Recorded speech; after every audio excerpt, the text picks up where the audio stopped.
Alors, très bien. Donc, nous allons continuer avec notre projet. Donc, dans cette partie, on va mettre en place le modèle sémantique. Et après avoir mis le modèle sémantique, donc on va créer un rapport. Donc, on a commencé avec le projet, donc avec les petits projets en mettant en place les full loading, les PL, donc full loading pour prendre les données à partir de la source vers la destination, donc à partir du SSMS là. Donc à partir du SSMS, on a fait un full loading pour justement copier les données donc au niveau des warehouse, d'accord, au niveau de notre warehouse. Donc c'est warehouse là. Donc il faut que j'ouvre ici mes queries. Donc voilà.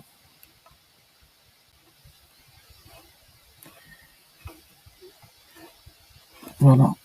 Donc c'est ça. Donc voilà, c'est ce qu'on a mis en place. Alors très bien. Donc maintenant on va passer à l'étape de la création de notre modèle sémantique. Donc pour cela, on a d'abord, ça c'est la première partie, ce qu'on avait fait, hein. On a créé un data mart au niveau de warehouse. On a fait un chargement, donc on a extrait, on a transformé, on a chargé au niveau de notre warehouse. La deuxième partie, on a fait les PLCDC incrémentales, c'est-à-dire les capture data change, ou bien les change data capture, donc les changements. Si on a fait une mise à jour, il va capturer et le pipeline va s'exécuter et automatiquement notre warehouse va se mettre à jour. Et la troisième partie, c'était en fait le pipeline CDC master qui va appeler en fait le PLCDC incrémental. Et maintenant, on va créer ce qu'on appelle notre modèle sémantique à partir de notre warehouse. Donc là, pour cela, il faut venir ici, juste là, nouveau modèle sémantique. Donc on crée un nouveau modèle sémantique. Alors, donc projet, ça c'est l'espace de travail, c'est projet DataMart, ok, et direct lake sur SQL, ok. Donc on va sélectionner les tables. Donc on a créé en fait notre table DataMart. Donc c'est les 5 tables. Donc on va donner les noms ici de notre modèle sémantique. Donc on va dire sémantique, ok. Donc sémantique adventure, ou bien on va dire modèle, ok, sémantique adventure, DW. Très bien, donc confirmer.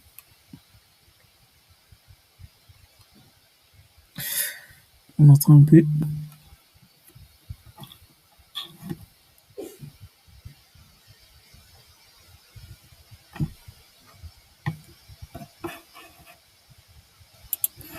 Alors très bien, donc maintenant le modèle sémantique est créé. Donc venez au niveau de votre espace de travail et le projet DataMart, d'accord.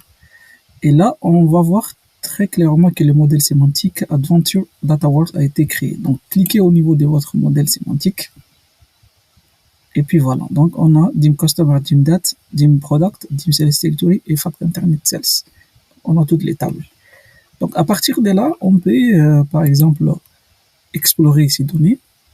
On peut créer automatiquement un rapport. On peut créer un rapport 8, créer un rapport paginé et aussi on peut faire aussi l'écriture des DAX. On peut écrire des requêtes DAX. Mais nous, on ne va pas écrire des requêtes DAX. On va juste explorer les données. Plutôt, on va créer en fait un rapport à partir de notre modèle sémantique. Donc, on va par exemple, on peut créer automatiquement un rapport, mais c'est pas fiable en fait. Par exemple, j'ai créé un rapport automatique. Vous allez voir, c'est d'une manière automatique. Donc, votre rapport est prêt. Voilà. Donc, il m'a créé un rapport automatique. Donc, somme des, il y a année par total children, des choses comme ça. C'est pas vraiment intéressant. Donc, non. Donc, je n'ai pas enregistré. Donc, nous, on va juste, en fait, créer un rapport vite, projet DataMart, et je clique au niveau de mon modèle sémantique. Et là, je vais créer un rapport vite. Très bien. Donc, au niveau du rapport vite, qu'est-ce qu'il faut faire? On va voir d'abord les relations entre les tables. Donc, pour voir les relations entre les tables, il faut cliquer ici au modèle sémantique ouvert. Très bien, donc modèle sémantique ouvert. Ok, donc on a déjà le modèle sémantique ouvert. Attention, donc vous êtes en mode affichage, les modifications ne seront pas enregistrées. Donc il faut d'abord ici consultation, donc faites très attention, consultation, donc c'est que c'est on ne peut pas modifier, donc il faut d'abord désactiver ça. Donc on va passer au mode modification, d'accord? Donc comme ça on peut modifier les choses, on peut jouer sur les relations entre les tables. Donc ici ce modèle a été converti avec succès au grand format. Mais on peut aussi modifier sur le bio, donc on peut l'ouvrir directement sur le Power BI Desktop, modifier au niveau du Power BI Desktop, et à partir du Power BI Desktop, on peut aussi merger vers le cloud. D'accord? Donc nous, on va le faire ici, c'est juste là. Donc pour cela, qu'est-ce qu'on va faire? On va faire ce qu'on appelle les relations. Maintenant, il n'y a pas une relation, donc les relations entre les tables, ça n'existe pas. Donc, si vous voyez, il n'y a pas une relation entre les tables. Donc, qu'est-ce qu'il faut faire? Il faut créer les relations entre les tables. Et pour créer les relations entre les tables, donc juste on clique là, d'accord? On fait ce qu'on appelle gérer les relations. Très bien. Donc, on va gérer les relations. Donc, nouvelle relation. À partir de quelle table? À partir des DIM Customer, d'accord? Vers la table quoi? Vers la table Fact Internet Sales. Très bien. Et il a détecté automatiquement Customer Key. Donc, on va enregistrer. Et la cardinalité, c'est quoi? 1 à plusieurs. Bien évidemment, c'est une dimension vers la table de fait. Donc, à sens unique. Enregistré. Très bien. Donc, voilà, on a fini avec DIM Customer. Donc, on va faire une nouvelle relation. Et à partir de la table DIM Date, vers la table Fact Internet Sales. Et attention, ici on a la clé pour la table DIM Date, c'est Date Key, on sélectionne.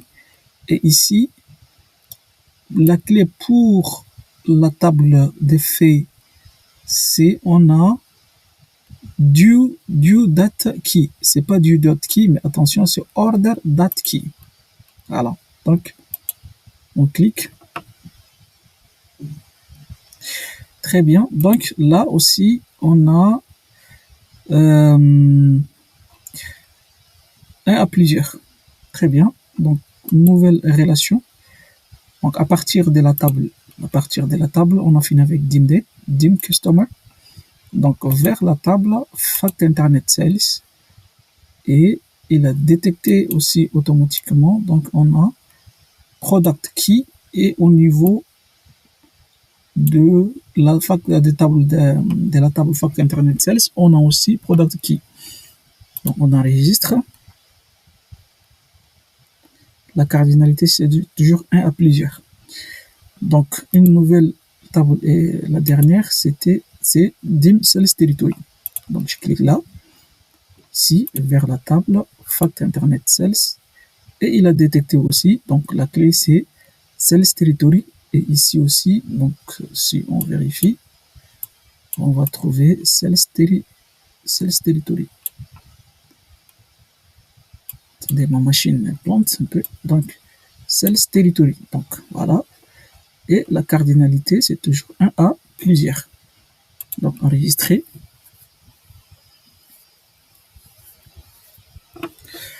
Donc, on a toutes les relations j'ai mis les relations entre les tables. Donc, les relations entre les tables. Ici, c'est actif. Hein. On peut aussi modifier ici, d'accord, et basculer les statuts en inactif aussi. On peut les désactiver. On peut ici mettre là et modifier, donc, et supprimer. Donc là, si on les décoche, on ne peut pas modifier, on ne peut pas les supprimer. Donc, c'est une question de sécurité aussi. Donc, on fait close.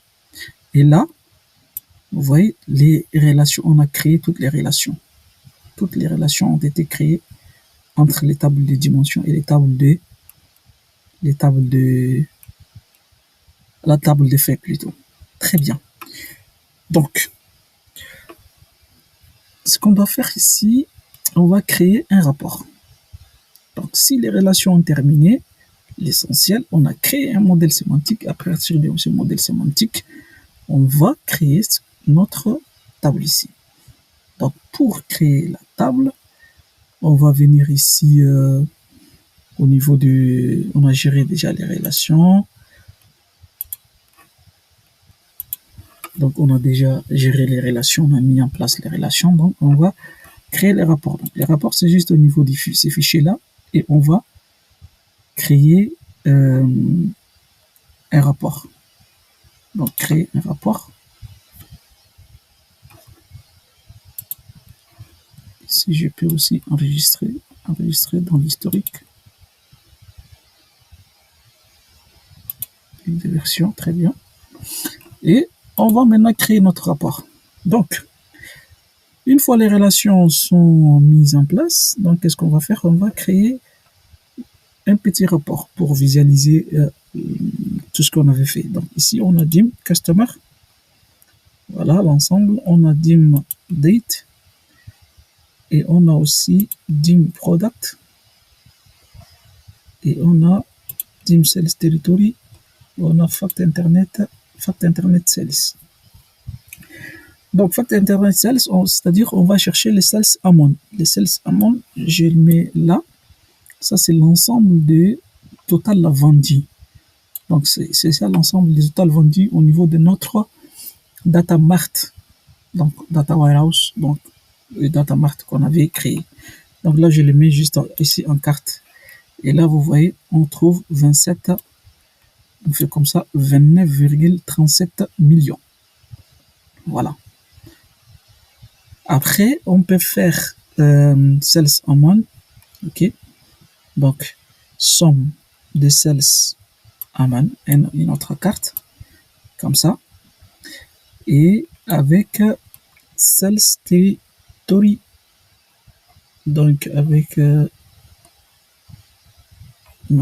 c'est où sales territory. Voilà, sales territory. On va prendre sales territory country. On les glisse là. Et voilà, donc on a ici, voilà. Donc on a les sales, c'est-à-dire la quantité vendue, bien la somme. Donc on dit dans chaque territoire. Par exemple, au niveau de l'United States, on a 9 389 789. Ici, Australie, c'est 9 millions quelques. United Kingdom, c'est 3 millions. On a Germanie, c'est l'Allemagne, 2 millions. On a France, 2 millions 600. Et on a Canada, 1 million 900. Ça, c'est OK. Donc, c'est un deuxième graphique. On va faire un troisième graphique. Le troisième graphique, je dois, par exemple, choisir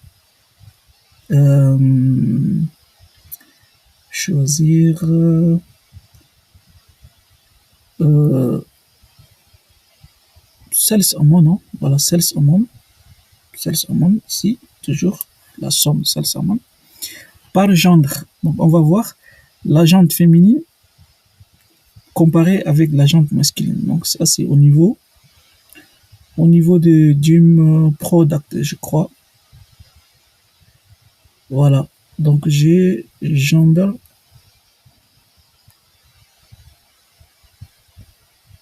c'est-à-dire la genre. Non, au niveau du client, en fait.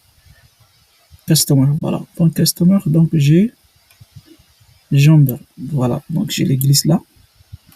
Et je les mets en camembert. Voilà. Donc là, on a ici somme de sales amount par gender, c'est-à-dire la jante féminine, la jante masculine plutôt, elle est de 49,55. Donc c'est elle qui réalise plus d'achats. Et la jante féminine, c'est 50. Non, c'est la jante féminine qui a réalisé plus d'achats que la jante masculine. Voilà. Et on peut aussi visualiser par la carte. Hein. Donc ici, qu'est-ce que je dois chercher au niveau des sales order. Donc, sales order, on a fait les sales amount, somme des sales amount. Maintenant, je peux aussi faire le order quantity, ok? Donc, je prends order quantity là. Donc, order quantity pour chaque pays.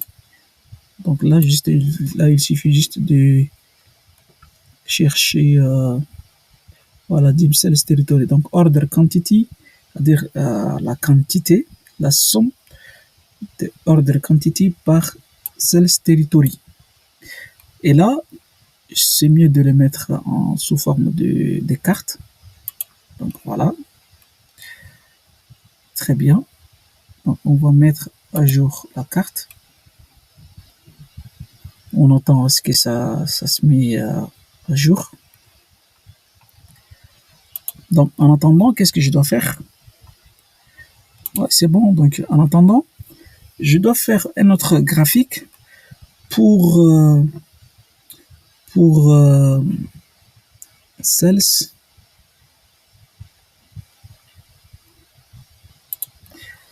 Donc, un autre graphique par aussi sales amount. Sales amount. Donc, somme des sales amount là, je le mets ici. Et par calendrier. Donc, calendrier. Donc, calendrier. Où est calendrier? C'est au niveau des dates. Donc, on a ici calendrier. Donc, je le mets là. Et je dois mettre un graphique de ruban. Ok, très bien. Donc, voilà, en grosso modo. Donc là, il faut que je le mets comme ça. Ok, très bien. Voilà. Et là, donc je sais pas que je ne suis pas en train de faire quelque chose de wow comme visualisation, mais c'est justement un exemple pour vous montrer après. Donc vous pouvez faire ce que vous voulez avec. Donc là, par exemple, si je clique ici, je vois que ça change. Voilà. Donc on voit très bien que c'est États-Unis. Si je clique là, c'est Australie. Si je clique ici, on voit très bien que c'est ici, c'est quoi? C'est Royaume-Uni, ainsi de suite. Donc voilà. Voilà, on a mis en quelque sorte les graphiques, notre visualisation des données. Donc ça, maintenant je peux par exemple, je dois d'abord enregistrer. Donc enregistrer les rapports. Je dois donner un nom. Donc rapport ici Adventure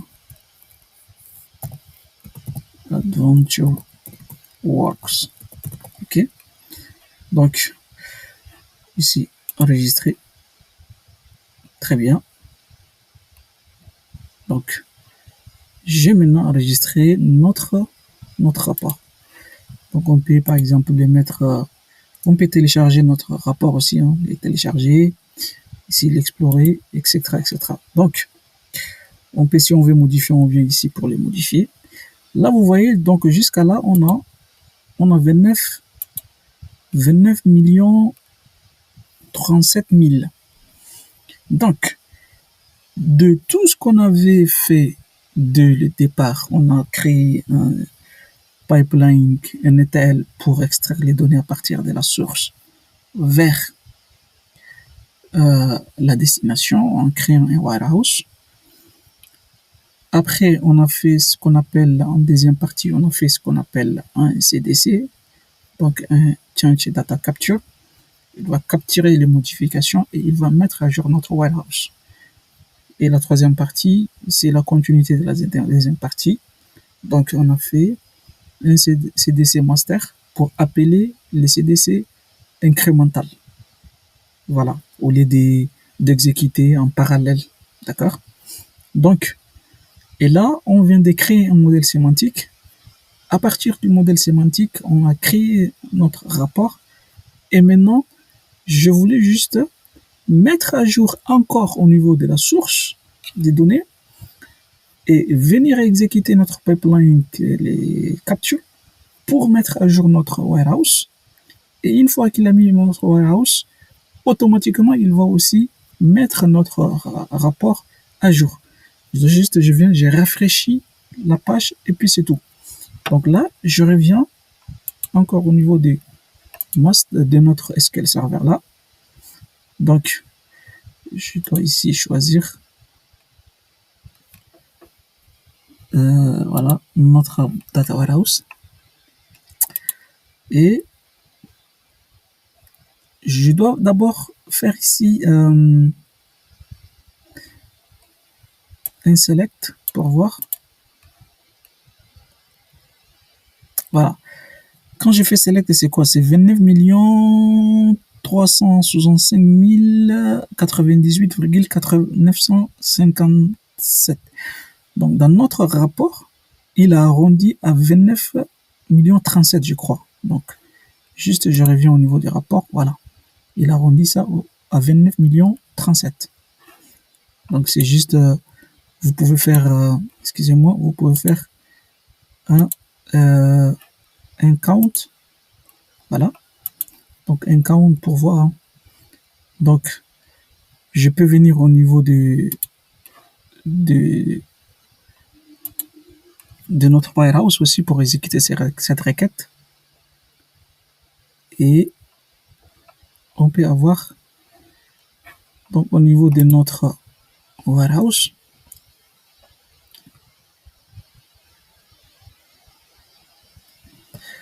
si je viens au niveau de notre warehouse, donc je dois juste exécuter ici, faire un count. Voilà.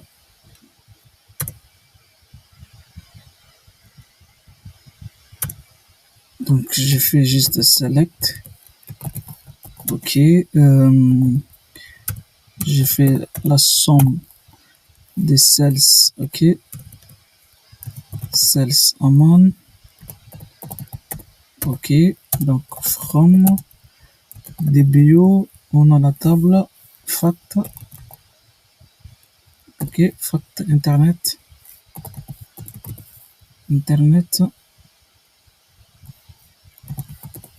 Cells.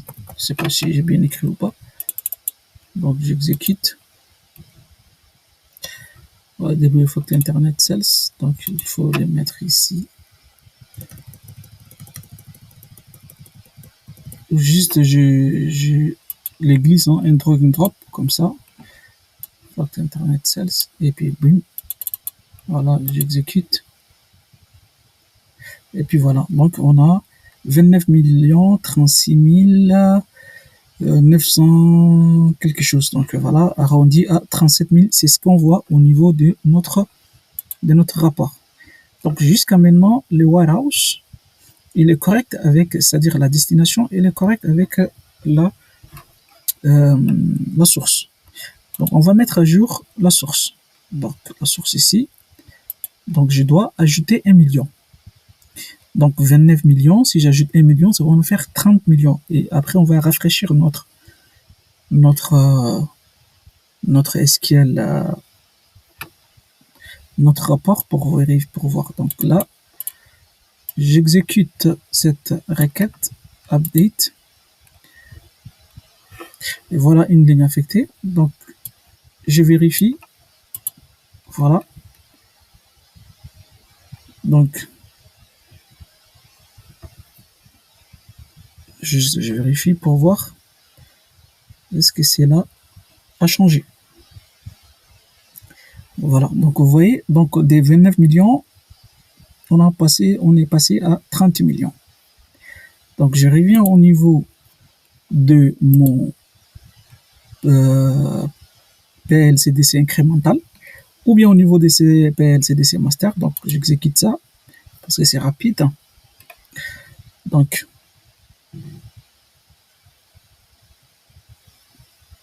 on attend. Donc, je vais exécuter juste incré exécuter le PLCDC incrémental. Donc, il a commencé à exécuter. Donc, ça, quand je le lance, automatiquement, il va mettre notre warehouse à jour. Alors, très bien. Donc, notre pipeline a exécuté. Donc, voilà. On va venir au niveau des AdventureWorks pour vérifier est-ce qu'il a pu mettre notre warehouse à jour. Très bien. Donc, nous étions à 29 millions jusqu'à là. Donc, j'exécute cette requête pour voir est-ce que vraiment il a pu mettre à jour. Très bien. Donc, notre warehouse est mis à jour. On part directement au niveau de notre rapport pour les rafraîchir. Et là, je n'ai pas encore rafraîchi. Hein. Regardez. Si je clique au niveau des United States, c'est 9 millions 39. Ici, c'est 9 millions 06. United Kingdom, c'est 9 millions 39. Donc, juste pour retenir ici, 9 millions 6 et ici 9 millions 39. Et maintenant, l'ensemble, c'est... Donc, je sors de ça pour voir ici. Voilà. Ici, c'est juste jusqu'à là, 29 millions 37. Donc, je viens ici et j'ai rafraîchi. Donc, j'actualise. Donc, actualiser le visuel. Donc, j'actualise. Et automatiquement, vous voyez, on est passé à 30 millions. Parce qu'on a eu des modifications, on a fait des modifications au niveau de notre source. Donc, la source, on a fait des modifications. Il a capturé. Notre pipeline s'est exécuté. Donc, on peut mettre aussi en automatique, tout est en automatique. Donc, on peut dire à pipeline chaque 5 minutes ou bien chaque 1 heure ou chaque 2 jours. Il faut se mettre à jour. Et notre pipeline peut se mettre à jour et modifier et mettre à jour tout ce qu'on avait modifié. Donc là, si je mets ici, voilà, 9 millions 6. Donc, parce qu'on a déjà juste modifié là, cette partie-là. Très bien. Donc, c'est juste un petit exemple pour vous montrer comment ça se passe en fait une chaîne décisionnelle. Tout ce qu'on avait fait, c'est comme une chaîne décisionnelle. Hein. Donc, voilà, en grosso modo, notre projet Data Mart.